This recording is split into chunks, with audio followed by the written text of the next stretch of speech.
Ice cream ಅಂದರೆ calorie ಟೆನ್ಷನ್ನ? Don't worry, ಬನ್ನಿ ಇವತ್ತು ಯಾವುದೇ ಗಿಲ್ಟ್ ಇಲ್ಲದೆ ಸಖತ್ ಟೇಸ್ಟಿಯಾಗಿರೋ ಹೆಲ್ದಿ ಐಸ್ ಕ್ರೀಮ್ ಮನೆಯಲ್ಲೇ ಮಾಡೋದು ಹೇಗೆ ಅಂತ ತೋರಿಸ್ತಾ ಇದ್ದೀನಿ. ಇದಕ್ಕೆ ನಾನು 1 ಕಪ್ಪಷ್ಟು ಬಾದಾಮಿ, ಕ್ಯಾಶ್ಯೂಸ್, ಅದ್ರ ಜೊತೆಗೆ ಮಖಾನ ಹಾಕ್ಕೊಂಡ್ಬಿಟ್ಟು ಅದಕ್ಕೆ 2 ಕಪ್ಪಷ್ಟು ಓಟ್ಸ್, ಖರ್ಜೂರ ಮತ್ತು ಹಾಲು ಹಾಕ್ಕೊಂಡ್ಬಿಟ್ಟು ನೆನೆಸ್ಕೋತಾ ಇದ್ದೀನಿ. ಇದು 1 ಅವರ್ ನೆಂದಾದಮೇಲೆ 2 ಟೇಬಲ್ ಸ್ಪೂನಷ್ಟು ನೀವು ಕೋಕಾ ಪೌಡರ್ ಹಾಕ್ಕೊಂಡ್ಬಿಟ್ಟು ಇದನ್ನು ನಾವು ನೀಟಾಗಿ ರುಬ್ಕೊಳ್ಳೋಣ. ಇಷ್ಟೇ ರೀ ಥಿಕ್ ಬ್ಯಾಟರ್ ರೆಡಿ ಆಗುತ್ತೆ. ಇದಕ್ಕೆ ಬೇಕಿದ್ರೆ ನೀವು ಮೇಲ್ಗಡೆ ಚಾಕೋ ಚಿಪ್ಸ್ ಸ್ಪ್ರೆಡ್ ಮಾಡಿಬಿಟ್ಟು ಓವರ್ ನೈಟ್ ಫ್ರೀಸ್ ಮಾಡಿದ್ರೆ ಸಖತ್ ಟೇಸ್ಟಿಯಾಗಿರೋ ಹೆಲ್ದಿ ಐಸ್ ಕ್ರೀಮ್ ರೆಡಿ ಆಗುತ್ತೆ.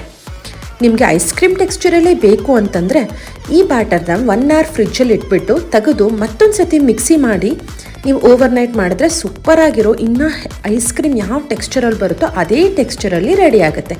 ಟ್ರೈ ಮಾಡಿ ನೋಡಿ. ಹಾಗೆ ನನ್ನ ಚಾನಲ್ನ ಸಬ್ಸ್ಕ್ರೈಬ್ ಮಾಡೋದು ಮರಿಬೇಡಿ. Thank you for watching.